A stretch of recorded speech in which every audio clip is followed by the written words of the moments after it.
My name is Diane Dye Hansen. I am the Chief Management Consultant at What Works Consultants. We help companies become more empathetic to their employees, and we develop empathetic leaders through the process of researching the organization, process change, the internal communications development, as well as people operations process. So today I'm going to talk to you about creating capacity and joy space to accomplish great missions. And I want to kind of get a feel for the room a little bit. How many of you have employees? Raise your hand. Okay. How many of you are leaders? Raise your hand. Okay, that should be all of you. You're all leaders. If you are in this room, you are all leaders. Come on. Okay. Boop. There we go. So in the next action-packed 30 minutes, I'm going to give you a little bit of context around the idea of joy space, which is something that I have coined for my firm in connection to what it means to have job satisfaction and engagement. You can have satisfaction, but low engagement. You can have high engagement, but it's fake. So what happens when you pair those up? What's capacity, joy space, lessons from Top Gun Maverick? How many of you have seen Top Gun Maverick? Raise your hand. How many of you not? Okay, no spoilers here. So if you haven't seen it and you want to see it by the end of this presentation, I don't blame you, it's a good movie. And I have a couple of gifts for you, and I'll be taking some questions. So just a little bit of context on who I am, why I'm talking to you, and who my firm serves. So I introduced myself before. I've lived in Carson City for 11 years. I accidentally moved here, and it saved my life. Came from Los Angeles area. I went to Cal State San Bernardino. I'm a two-time USC Trojan, and am currently in a doctoral program there in organizational change and leadership. And my passion is making companies better. Who here has worked for a crappy company or a crappy boss? Yeah, it's kind of hell and torture, isn't it? So my personal life mission is to one day have this utopia where that doesn't happen. And I would love that. So here's some of our current and former clients. Our flagship client at the firm is Denny's Corporation, where we help Denny's with basically the execution of large-scale initiatives from the strategic standpoint, from the 50,000 foot view versus the 30,000 foot view at the C level and at the board level. So communicating those initiatives, but also executing empathetic leadership throughout that organization. We work with the state of Nevada, Dip Your Snack Box, I'm a part owner in, if you know Adam Houghton. Greenhouse Project, Carson City Library, Parcel Revenue, Vitality Unlimited, and then a few firms that we also partner with. So we help clients execute great missions, and great missions start with change. And change is uncomfortable, really uncomfortable. We've been through a lot of it over the past few years. And when you dig into the meat of the change by asking questions, doing the research, you come into that change from a place of understanding versus a place of the unknown. And often the unknown equals fear. So we really make sure that the C-level just doesn't have to face business problems alone. They are able to have that trusted advisor to have a sounding board for these major initiatives.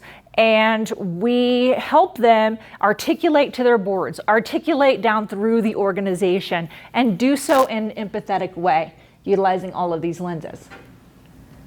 So what's capacity? If I had a little bit more time, I'd dig into a room on your current understanding of capacity, but instead I thought I'd just toss you a definition since we're a little bit short. Google says the amount that something can contain or the amount that something can produce. Has anyone ever worked for a producer-driver boss? The one that's like, get it done, get it done, get it done, get it done, get it done. So that is the traditional definition of capacity. But the Great Resignation and the reevaluation and what for some is turning into the Great Regret has a lesson for us. And that is that human capacity has so many different facets. So consider these questions in relation to what you currently know about human capacity. How much work can a person do in the time they have to do it? How much high, medium, or low energy activity or output can a person withstand? How long could they work in a continuous stretch? At what point has this person hit their limit? And what, if anything, could be a barrier to them reacting to or reaching their personal capacity? Have you ever just been drained as a leader? And if you don't, and many of you do not have employees in this room, I want to encourage you to look at this talk through your own lens and your own capacity and your own ability to perform for your organization. It's time to redefine capacity. It's time to stop the culture of the grind. Yeah, it's time to stop the churn and burn. And it's time to be more empathetic, not only with others, but with ourselves too, when it comes to leadership. Boop. So this is a little peek inside my firm, some capacity-based scheduling. So we have the consultant, what account they're on, the relative weight of the account within the firm, assignments. All this looks pretty standardized. And then you have your hours. But what we have over here is the empathy piece. So the empathy piece is understanding the hour capacity in relation to the notes of what's going on with that employee. So one of the assignments that I had to do for my doctoral program is I had to study a problem of practice. And the problem of practice was capacity in the time of the Great Resignation. So I studied a local restaurant and I studied a local casino. And this local casino had 0 turnover in the past year and a half. 0. And so when I interviewed that manager, thank you, Laura May, for connecting me with them. When I interviewed that manager, I realized something that was missing with the restaurant. And that was, we don't ask someone what their schedule is, lock them to that schedule, and then let them surprise you. We stay connected. So as a leader with your own capacity, how often are you staying connected with yourself as well in terms of where your energy lies? Are you doing the go, go, go, crash? Are you go, go, go, crashing your team? How aware are you of all the moving pieces and their interdependencies in getting the job done? So this schedule allowed us to do that. So what's joy space? So if capacity is serving fully and well, joy space is maximizing the talent of your people so your organization can serve fully and well. So joy space is a WWC term for deep job satisfaction. So this is a job satisfaction wheel. You may have seen it before. Has good salary, career growth, work-life balance, job security, recognition, challenges. So think about those questions I just asked you. In relation to this wheel, how do the answers to these questions change? How much work can a person do in the time they have to do it? Depends. If they're really challenged and they're motivated by the challenge, they could probably crank it out pretty fast because it's really exciting to them. If they're on a path for career growth, or let's flip it, there's been no career growth in their position for years and they've quit on the job. This is a buzzword that's happening a lot right now, is quiet quitting. You hear about quiet quitting a lot. No career growth, big trigger for quiet quitting. How much high, medium, low energy? At what point does this person hit their limit? All of these typical capacity questions are impacted by the level of the depth of the job dissatisfaction. So think of it like a scale. Panic mode, happy mode, right? Terrible, joy space. So joy space aligns when the wheel is round. So if you've ever done an exercise where you've filled out the life areas and how satisfied you are in each life area, think of this wheel similar to that on a scale of 1 to 5. And maybe you could just take out a pen and paper and ask yourself, on a scale of 1 to 5, how joyful is my salary? How joyful is my career growth or my career trajectory right now? How joyful is my work-life balance? How joyful is my job security? How secure do I feel? How about my recognition? How about those challenges that I face? So as you power up in each of these areas, you get that high vibration thing. And all money is high vibration. That's it. It's energy for energy. It's very hard for a low vibration person to attract high dollar accounts.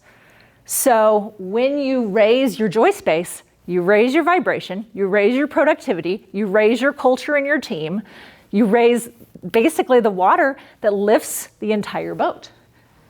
So consider this, the goal of joy space is to be in the green in each of those areas. Do they feel their pay is equitable? Do they have a clear pathway for growth and development? Start asking yourself these questions. So I have a gift for you. This year's best practices for salary review, career pathing, work-life balance, job security, research-based report that I'm putting together for you guys if you want to email me and get it. It's going to tell you how to leverage these areas of job satisfaction for individual, leadership development, as well as team mission accomplishment. So that is the job satisfaction report, and I'll give you my business card if you missed that. I'm going to continue on. So here's lessons from Top Gun Maverick. I love this part. So I love using pop culture evidence to support ideas.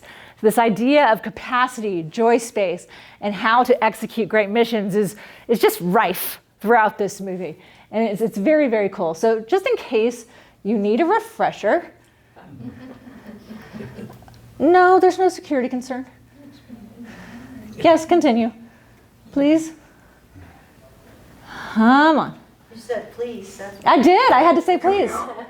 What's your volume on? Father? 3, 2, 1. That's good.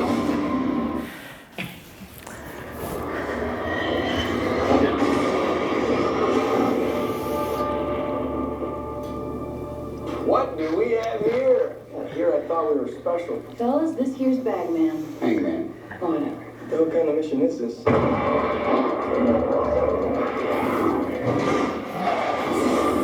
Everyone here is the best there is. Who the hell are they going to get to teach us?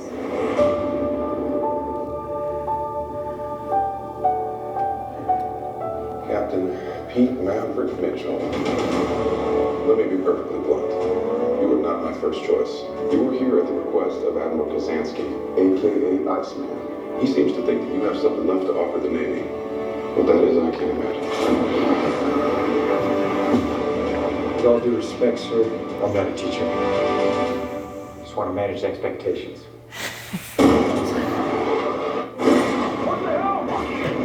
Good morning, aviators. This is your captain speaking. And we're off. Here we go. In 3, 2, 1.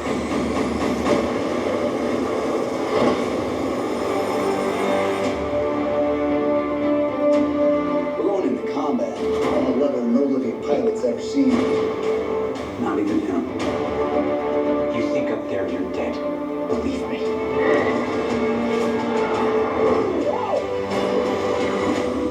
My dad believed in you. I'm not going to make the same mistake. So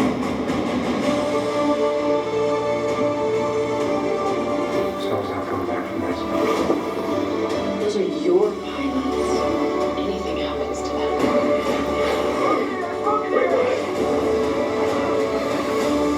You'll never forgive yourself.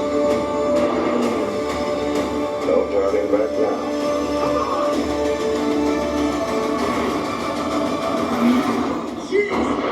Having any fun yet?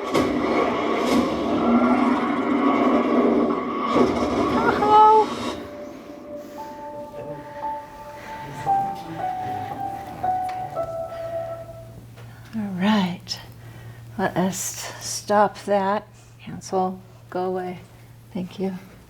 Thank you works. I like it. All right. So let's talk about Top Gun. Start with pay. And you have any military people in the audience?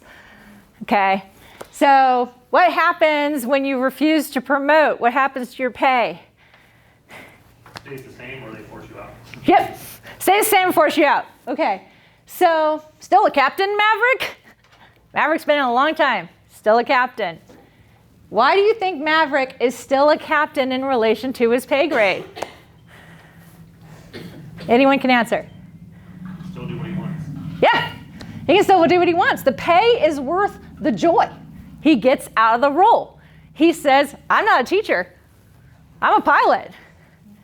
So career growth is more than promotion. So we often think, okay, career pathing, we're gonna show how we promote them. We're gonna just level them up in different roles, or I'm gonna level up in different roles, and that's gonna equal satisfaction. No, that's only one facet of it. Maverick did not want to become a victim of the Peter Principle. So the Peter Principle is basically being promoted to your own level of incompetence. And it happens all the time. So the Peter Principle states you promote to their own level of competence. So the solution is refuse to promote, like you said, get kicked out, promote and struggle. So Maverick was given an ultimatum, take the role or you're out. And thankfully he is who he is and he's a Maverick, so he took the role. But he did it his way. So work-life balance is not a myth. It is absolutely essential. Absolutely essential. So what do they tell you to do on an airplane?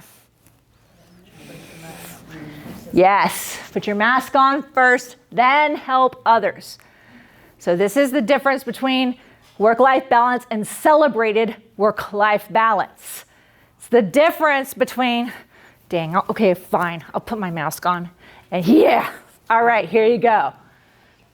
The cycle time shortens to accomplishment when there's celebrated work-life balance.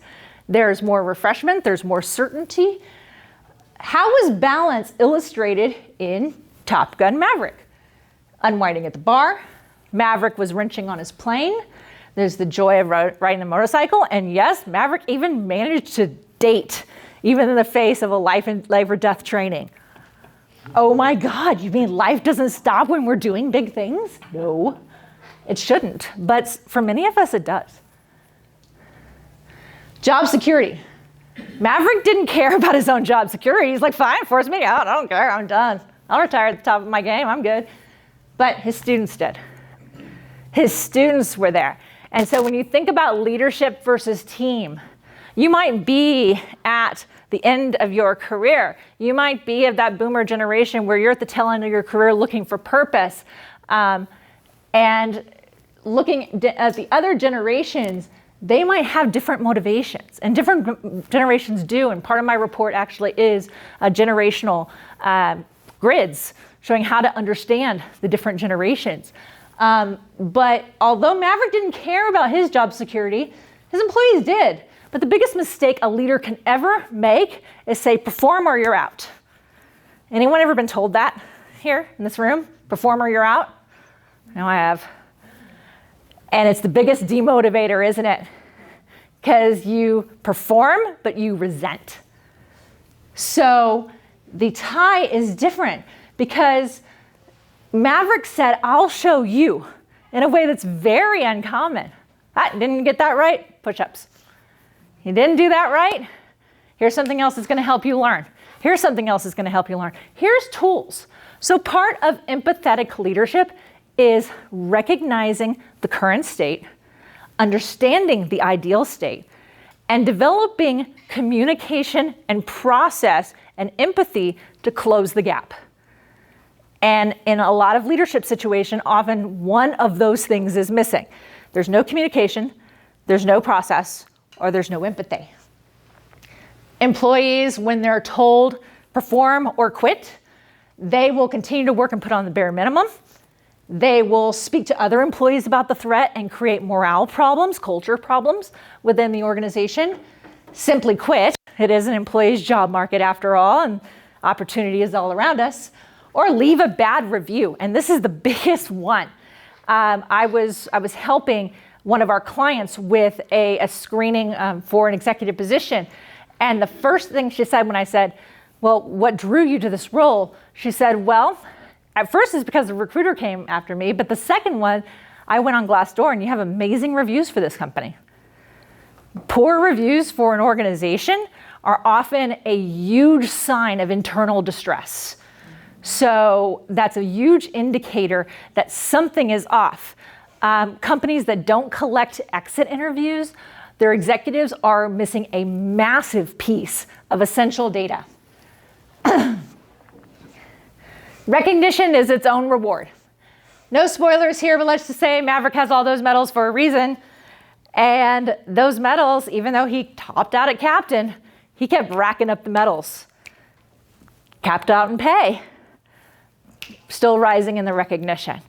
So we're starting to see the formation of something here that is, again, very multifaceted when it comes to job satisfaction, which results in employee engagement. So medals, verbal accolades, high fives, embraces, gratitude. This is so inexpensive, if not free, to do. Yet how many people do it? How many people have a process to do it? How many people have a journey where it's done, even for yourself in regular intervals? How good are you at celebrating yourself?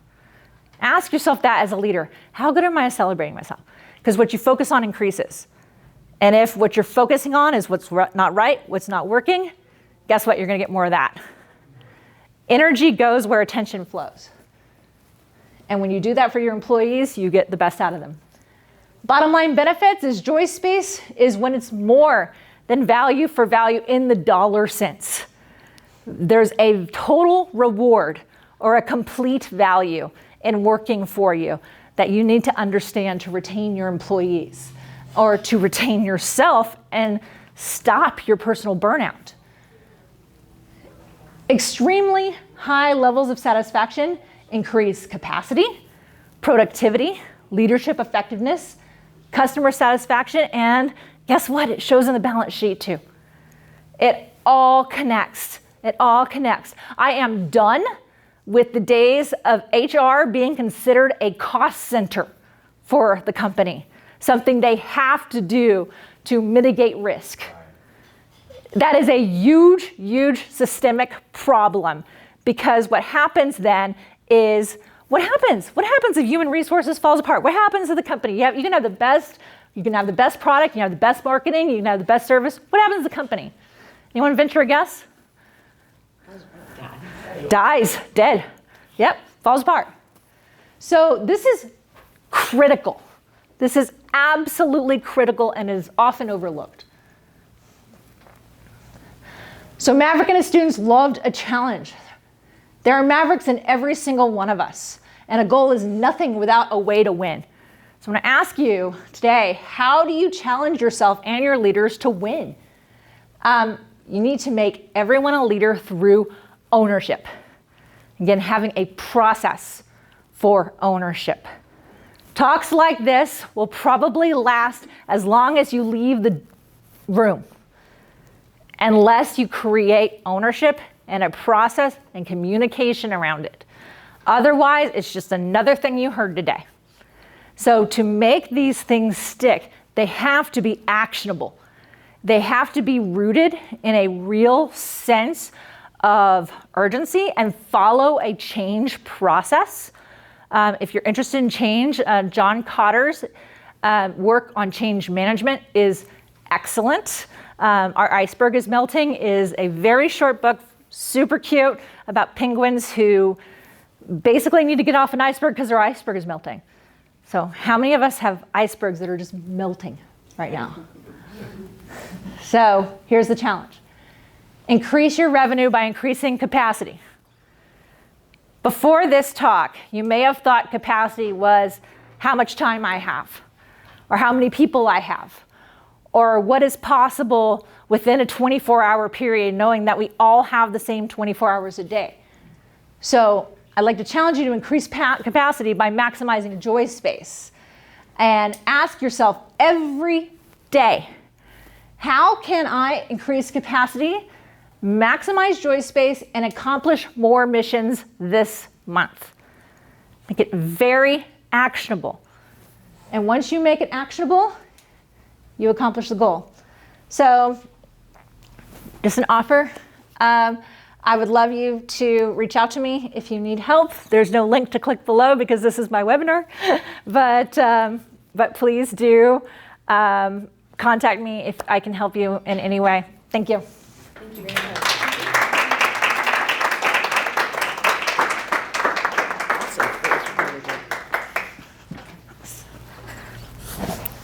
Okay, so in our typical fashion, thoughts. Anyone have anything? to Oh add yeah, or- questions. Shit. Like thank you. I'm like that was like a mic drop moment. Yes. Who has questions? Yeah. Are there any questions about yourself, your organization, any ideas presented? I guess my question would be just how would you support me in my business, for example? Okay, so tell me about your business. I am a holistic practitioner providing beauty from within. It is a mind, body, soul integration, focusing on the soul. Okay. So she's a solopreneur. Is that what you're kind of looking at into that whole? Did anyone get another idea about how to serve yourself a little bit, or other ideas in How maybe much- pushing yourself? How much through? time do we have? We have about 6 minutes. Fantastic. Everyone pull out a sheet of paper if you have it. If you have a sheet of paper, or you just have a phone to doodle on or whatever, this is going to apply to Renee, and it's going to apply to everyone else in this room. I want you to rank yourself on a scale of 1 to 5. 1 meaning you're making what you want, you're growing the way you need to, you have the security, recognition, challenges. And look at your capacity from that standpoint. I'll give you a minute to do that.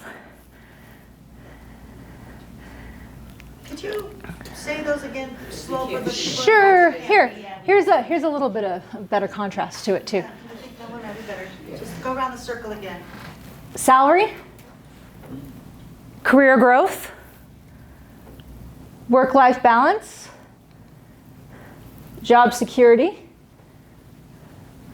recognition, challenges. 1 is awful, 5 is awesome. 1 is awful, 5 is woohoo! Okay. Yep. So Renee, what did you rank? Okay. Salary? Is it 5 is great? 5 is great. 1 is Yeah. No. Probably 4 or 5 with all the areas. okay. 4 to 5. What's between that 4 and 5? Why isn't it a 5?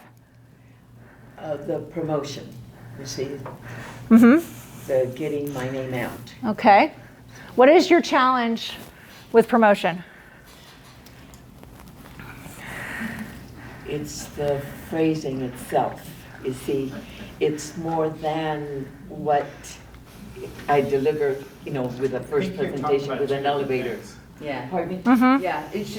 This is more. This is kind of going into what your personal 4 and 5 is on that, not so much your business Right, but question. for Yeah, myself. so for yourself. What- Yes, exactly. Yeah, so that's from Okay, you, so that yourself. sometimes I diminish myself, you see.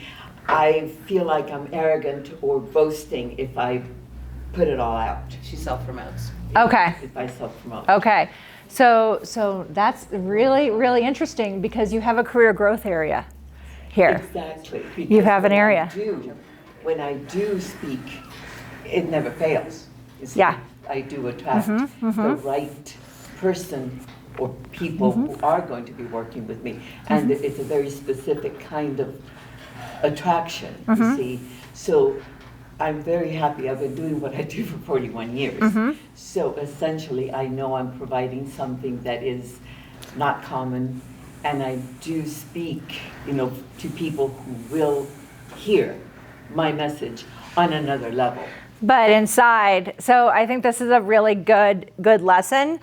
Inside, you have a growth opportunity. That by questioning yourself, you've uncovered this growth opportunity. Now you need to make that actionable to increase your capacity, because you're like, oh, I don't feel right putting myself out there, and you continue to say it. And you're like, I put myself out there, but I don't feel right. I don't feel right. So there's like kind of this energetic non-balance with it. Correct, it's my own judgment, I know. So identifying a resource to help you and taking action toward that resource to power up that career growth would be a first step. But I encourage you to do one thing at a time. One thing. And that's your workshop. Thank That's you. what we did yesterday. So yeah, There you go. you already knew intuitively. Casanova, I would like you to just introduce yourself to the group. I saw you kind of sneak in there. This gentleman right here has an amazing story. I'm sorry I'm putting you on the spot, but here we go. So just a little bit about your background and what you do. So my name is Casanova.